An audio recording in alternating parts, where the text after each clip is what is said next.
আন্দোলনের লাস্ট মুহূর্ত পর্যন্ত বলছে এটা শিবির চালাচ্ছে, এটা জামাত চালাচ্ছে। যখন জামাতের নেতাদের ধরলো, বিএনপির নেতাদের ধরলো, দেখেছে কোনো কিছুই পাচ্ছে না, কোনো মেসেজ নাই। জামাতের নায়েবে আমিরকে ধরছে, জামাতের মানে আরো অনেক নেতাই তো গ্রেপ্তার, ছাত্র শিবিরের অনেকেই গ্রেপ্তার হয়েছে সাবেক ভাইদের মধ্যে থেকে। যখন দেখেছে যে এই অ্যাফিলিয়েশনটা বা এঙ্গেজমেন্টটা কোনো একটা স্পেসিফিক জায়গা থেকে হচ্ছে না, হচ্ছে না। তখন তারা হয়তো বুঝতে পেরেছে।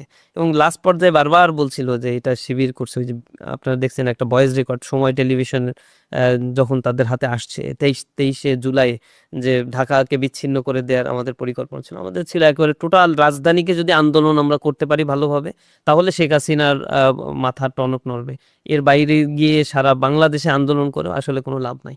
তখন ঢাকার পয়েন্টগুলোকে আমরা জেলাগুলোকে বলে দিয়েছি যে ওইখানে শক্তভাবে দাঁড়াতে হবে।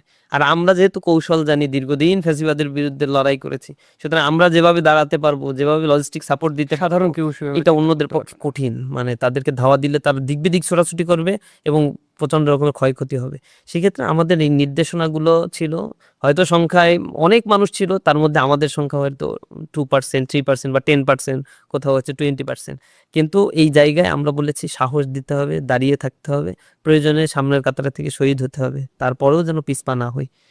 এইভাবে তো আমরা টোটাল আন্দোলনের সাথে একেবারে বলা চলে শুরু থেকে 5 আগস্ট পর্যন্ত, শেষ পর্যন্ত এইটার সাথে সম্পৃক্ততা ইসলামী ছাত্র শিবিরের ছিল।